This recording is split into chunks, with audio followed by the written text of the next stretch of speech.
जोहार दोस्तों, मैं मुकेश बिरुआ। भारत के आदिवासियों के लिए संविधान में दो अनुच्छेद हैं, अनुच्छेद 244(1) और अनुच्छेद 244(2). इन दो अनुच्छेदों में अनुसूचित क्षेत्रों के नियंत्रण और प्रशासन के बारे में बताया गया है। 5वीं और 6वीं अनुसूची संविधान के अंदर संविधान है। इसी अनुसूची के कारण आदिवासियों के जल, जंगल और ज़मीन के हक और अधिकार सुरक्षित हैं। लेकिन क्या आपको पता है कि संविधान में निहित आदिवासियों के इन प्रावधानों को ख़त्म करने का प्रयास हुआ है? आज हम उसी की पड़ताल कर रहे हैं कि किन हालातों में आदिवासियों के लिए बनाए गए 5वीं अनुसूची को संशोधन करने की नौबत आई थी। आज के युवा सोशल मीडिया में व्यस्त हैं। आदिवासियों की प्राकृतिक जीवन शैली से कोसों दूर चकाचौंध की दुनिया में अपनी ज़िंदगी के लिए वे रास्ता ढूंढ रहे हैं। उन्हें शायद ही 5वीं अनुसूची के बारे में कोई जानकारी हो। वैसे भी सरकार और अपने पूर्वजों ने भी हमें अपने संवैधानिक प्रावधानों के बारे में बहुत कुछ जानकारी नहीं दे गए। लेकिन सामाजिक संगठनों ने हालिया दिनों में यानी पिछले दशक में जो भी प्रयास जागरूकता के लिए किए हैं, उससे इतनी तो जागरूकता आई है कि 5वीं अनुसूची आदिवासियों के लिए संविधान के अंदर एक संविधान है और उसी के कारण आदिवासियों का जल, जंगल और ज़मीन सुरक्षित है। लेकिन इतना भर से हमारी जल, जंगल और ज़मीन सुरक्षित नहीं रह सकता है, क्योंकि इसे बाईपास करने के कई तरीके भी निकाल लिए गए हैं। यानी 5वीं अनुसूची को बाईपास करा के सरकारें पूंजीपतियों के लिए रास्ता खोज रही है।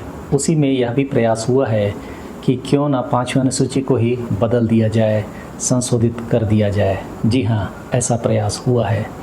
1997 में समता जजमेंट हुआ। समता जजमेंट एक ऐतिहासिक जजमेंट है जो पूरे विश्व में आदिवासियों के अधिकारों से संबंधित दो महत्वपूर्ण जजमेंट में से एक है। एक जजमेंट ऑस्ट्रेलिया का मावो जजमेंट है, जिसमें वहाँ के आदिवासियों को उनकी टेरिटरी दे दी गई थी। तो दूसरा समता जजमेंट भारत में। मैं समता जजमेंट पर 2 वीडियो पहले भी बना दिया हूँ। मैं उसका लिंक डिस्क्रिप्शन में दे रहा हूँ। समता जजमेंट का मूल यह है कि आदिवासी इलाकों में यानी 5वीं अनुसूचित क्षेत्र में सरकार भी एक व्यक्ति है और वह आदिवासी नहीं है। इसीलिए अनुसूचित क्षेत्रों में निजी खनन कंपनियों को पट्टे पर दी गई सभी भूमि अमान्य है। यानी समता जजमेंट में 5वें अनुसूचित क्षेत्र में खनन के लिए ली गई सभी ज़मीनों को अवैध घोषित कर दिया। समता जजमेंट के कुछ अन्य महत्वपूर्ण बिंदुओं में कि प्रत्येक ग्राम सभा सामुदायिक संसाधनों की सुरक्षा और संरक्षण के लिए सक्षम होगी। यह पेशा कानून के आलोक में लिया गया फैसला है। दूसरा, अनुसूचित क्षेत्रों में आदिवासियों के ज़मीन के हस्तांतरण को रोकने के लिए सरकारें आवश्यक और उचित कार्रवाई करेगी, क्योंकि किसी भी आदिवासी का ज़मीन गैर आदिवासी को हस्तांतरण अवैध है। तो गैर कानूनी तरीके से हस्तांतरित भूमि को वापस आदिवासियों को सुपुर्द करनी है। खनिजों का दोहन आदिवासियों द्वारा राज्य की वित्तीय सहायता से सहकारी समितियों के माध्यम से किया जाएगा। यानी खनन के लिए जो भी वित्तीय ज़रूरत होगी उसकी व्यवस्था राज्य करेगी। क्या आपने किसी भी आदिवासी सहकारी समिति को राज्य के वित्तीय सहयोग से कहीं पर भी खनन का अधिकार लेते देखा है? शायद नहीं, क्योंकि समता जजमेंट के आदेशों का पालन ही नहीं किया किसी भी सरकार ने। तीसरा, पट्टे का नवीनीकरण या पट्टे का नया अनुदान यह सभी निषिद्ध है। यानी भूमि का हस्तांतरण पर पूर्णतः रोक है। चौथा, खनन पट्टे को गैर आदिवासियों, खनन कंपनियों, निगम, समूह या साझेदारी फर्म आदि को हस्तांतरित करना असंवैधानिक है, लेकिन राज्य की संस्थाएं इस निषेध से बाहर है। पाँचवां, यदि किसी सरकारी सुविधाओं का लाभ उठाते हुए कोई कंपनी अनुसूचित क्षेत्र में 5वें अनुसूचित क्षेत्र में खनन कर रही है, तो वह लाभ का कम से कम 20% विकास कार्यों के लिए अस्थायी निधि के रूप में खर्च करेगी। यह राशि CSR के लिए खर्च किए जाने वाले हर राशि से इतर होगी। तो इस तरह से इस फैसले के बाद, क्योंकि समता संगठन ने आंध्र प्रदेश सरकार के विरुद्ध यह केस किया था, जिस कारण आदिवासियों के अधिकारों को बरकरार रखने वाली इस ऐतिहासिक समता निर्णय के बाद आंध्र प्रदेश ने अनुसूचित क्षेत्रों की खनन योजनाओं को पूर्णतः बंद कर दिया। लेकिन इसके बाद जो घटनाएं हुई उसकी तरफ आप ध्यान देंगे तो आंध्र प्रदेश की राज्य सरकार और केंद्र सरकार ने समता जजमेंट को बाईपास करने के लिए और 5वें अनुसूची को प्रभावित करने के लिए बहुत जोर लगाया था। जैसे उदाहरण के तौर पर 6 मार्च 2000 को सुप्रीम कोर्ट ने समता जजमेंट में संशोधन के लिए एन चंद्रबाबू नायडू की राज्य सरकार और अटल बिहारी वाजपेयी की भाजपा की केंद्र सरकार की याचिकाओं को खारिज कर दिया। यानी कि आदिवासियों के जल, जंगल और ज़मीन के अधिकारों को देने वाले फैसले को संशोधित करने के लिए राज्य और केंद्र सरकार ने प्रयास किया, जिसे सुप्रीम कोर्ट ने खारिज कर दिया। इसका मतलब संविधान के 5वें अनुसूची में दिए गए आदिवासी अधिकारों को संवैधानिक मान्यता बरकरार रखा गया। मई 2000 में एन चंद्रबाबू नायडू की आंध्र प्रदेश सरकार ने भूमि हस्तांतरण विनियम अधिनियम में संशोधन के लिए जनजातीय सलाहकार परिषद में प्रस्ताव पारित किया। एक तरह से सुप्रीम कोर्ट के फैसले को जमीनी स्तर पर बदलने की प्रक्रिया चंद्रबाबू नायडू ने शुरू की। 10 जुलाई 2000 को इतिहास में वह काम करने का प्रयास भाजपा ने किया जो इतिहास में किसी भी शासक ने नहीं किया। वह था आदिवासियों के संवैधानिक प्रावधानों और जल, जंगल, जमीन के उनके अधिकारों को समाप्त करने की पहल। आप देख सकते हैं कि यह है वह गुप्त नोट जिसमें खनन मंत्रालय ने सचिवों की समिति के लिए एक गुप्त नोट का मसौदा तैयार किया था, जिसमें अनुसूचित क्षेत्रों में बाहरी लोगों को भूमि पट्टे पर देने की सुविधा प्रदान करने के लिए समता जजमेंट को दरकिनार करने और 5वें अनुसूची में संशोधन का प्रस्ताव किया गया था। अगस्त 2000 में समता जजमेंट के बाद सरकार राज्य और केंद्र स्तर पर जिस तरह फैसले के विरुद्ध कदम उठाए जा रहे थे, उसके विरोध में प्रदर्शन शुरू हो चुके थे। इन विरोध प्रदर्शनों के बाद आंध्र प्रदेश के मुख्यमंत्री ने प्रस्तावित संशोधन को वापस लेने का संकेत देते हुए बयान जारी किया। फिर 21 सितंबर 2000 को इंडियन एक्सप्रेस के संपादकीय पृष्ठ में खान मंत्रालय के गुप्त नोट को उजागर करने वाला एक लेख छपा, जिसका शीर्षक था विस्थापन कोई मुद्दा नहीं, जिसे मनोज मित्रा ने संकलित किया था। यह वही लेटर था जो मैंने ऊपर व्याख्या किया और इसके बारे में विस्तार से मैं अगली वीडियो में बताऊंगा। 24 सितंबर 2000 को विशाखापत्तनम के आदिवासी इलाके में प्रस्तावित बॉक्साइट खनन के खिलाफ बहुत बड़ा विरोध प्रदर्शन हुआ। फिर 30 सितंबर 2000 को प्राकृतिक संसाधनों पर लोगों के नियंत्रण के लिए एक अभियान के बैनर तले आदिवासी लोगों के अधिकारों की रक्षा के लिए एक अभियान शुरू करने के लिए एक एक्शन अलर्ट जारी किया गया और गुप्त नोट को व्यापक रूप से प्रसारित किया गया।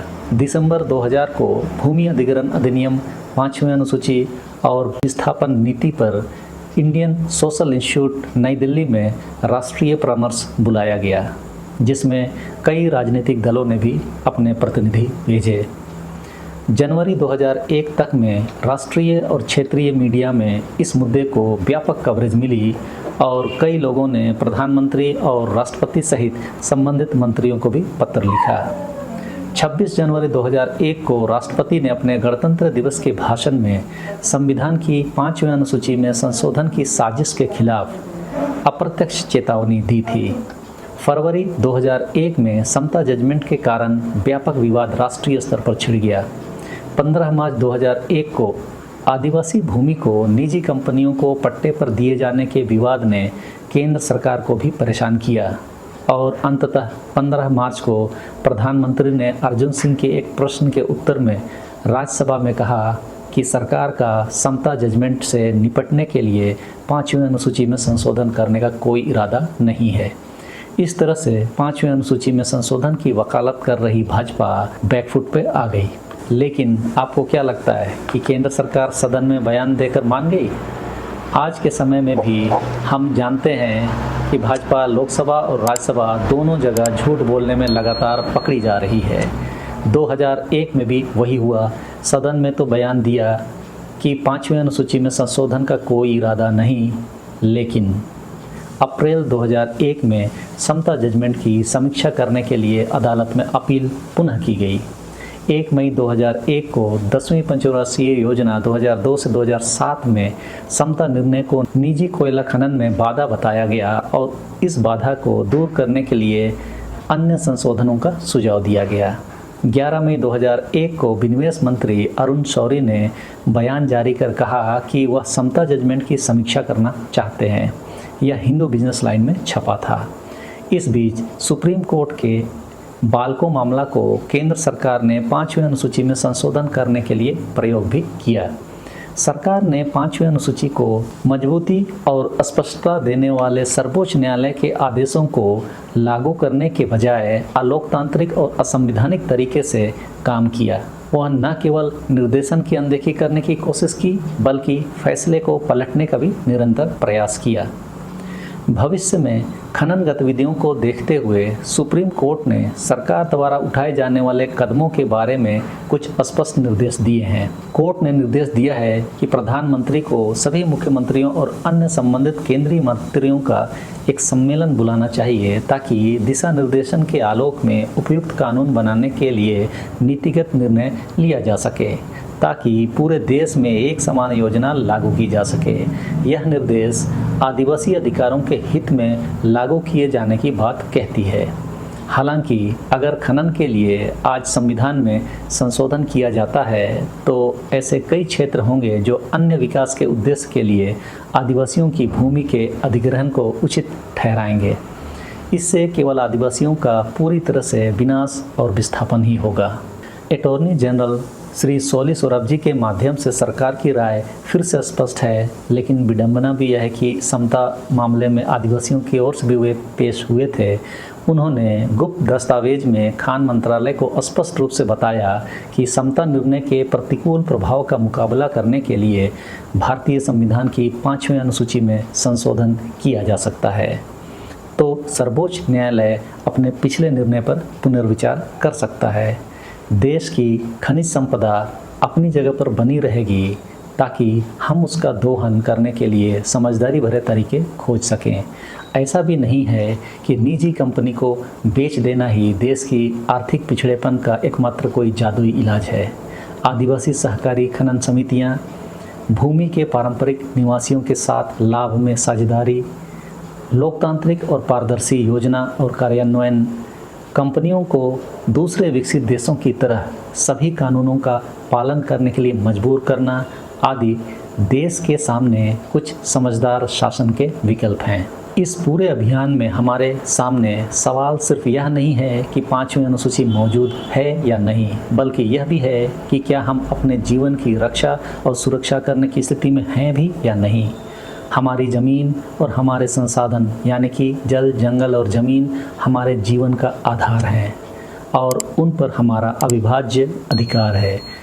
आदिवासी अधिकारों के तेज़ी से हो रहे हनन पर चिंता व्यक्त करते हुए भारत के माननीय राष्ट्रपति ने 2001 में अपने गणतंत्र दिवस संदेश में कहा, आने वाली पीढ़ियां यह न कहें कि भारतीय गणतंत्र का निर्माण हरी भरी धरती और निर्दोष आदिवासियों के विनाश पर हुआ है। यह देश के सर्वोच्च पद का आदिवासियों का अभिभावक होने का प्रमाण की तरह है। आज तो राष्ट्रपति के पद पर एक आदिवासी ही आसीन है। पूर्व राष्ट्रपति की चिंताओं को दोहराते हुए हम उनसे अपील कर सकते हैं कि 5वीं अनुसूची और आदिवासियों पर हमले को रोकने के लिए कोई कसर न छोड़ें। ऐतिहासिक रूप से हमने हमेशा ही न केवल शक्तिशाली ब्रिटिशर्स द्वारा बल्कि हमारी राज्य और केंद्र सरकारों द्वारा भी हमारे अधिकारों को छीनने के किसी भी प्रयास का विरोध किया है। हम 5वीं अनुसूची में संशोधन या परिवर्तन करने के सभी प्रयासों का विरोध जारी रखेंगे और अनादिकाल से मौजूद अविभाज्य प्राकृतिक अधिकार को नहीं छोड़ेंगे। हम उन आदिवासियों के लिए भी विशेष चिंता व्यक्त करते हैं जो 5वीं अनुसूची के तहत नहीं लाए जाने के कारण पीड़ित हैं। प्राकृतिक संसाधनों पर कब्जा करने का संघर्ष एक बड़ा मुद्दा है जिसका सामूहिक रूप से बचाव किया जाना चाहिए। हम देश के 12 करोड़ आदिवासी अपने अधिकारों के किसी भी प्रकार के लोकतांत्रिक प्रयोग से पीछे नहीं हटेंगे और अपने देश के संविधान के साथ किसी भी तरह की छेड़छाड़ का विरोध करेंगे।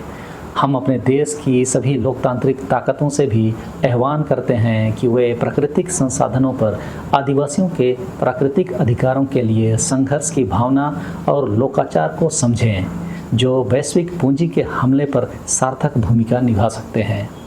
संघर्ष आदिवासियों की पहचान है और एकता हमारी ताकत। यह ऐलान 9 जुलाई 2001 को नई दिल्ली में आदिवासी समुदाय के नेताओं और लोगों द्वारा किए गए 2 दिनों के विचार विमर्श का परिणाम था, जिसमें पारंपरिक आदिवासी नेता, अगुआ, सामाजिक बुद्धिजीवी, सामाजिक कार्यसमूह और जनप्रतिनिधियों ने हिस्सा लिया था। आज भी उस बैठक में जो आह्वान किया गया उसकी सार्थकता जीवंत है और हम उम्मीद करेंगे कि इस विमर्श को पूरा आदिवासी समाज ढंग से समझेगा और जल, जंगल और ज़मीन की विरासत का अधिकार छीनने नहीं देगा। वीडियो को आप पूरा देखने का प्रयास करें। कल को हमारी अगली पीढ़ी यह ना कहे कि हम इतना कुछ हो रहा था तो हम कहाँ थे। अगले वीडियो में उस सीक्रेट नोट के बिंदुओं को आपके सामने लाऊंगा। सभी आदिवासियों को समर्पित यह वीडियो कैसा लगा ज़रूर कमेंट बॉक्स में बताएं। सबों को धन्यवाद। जोहार।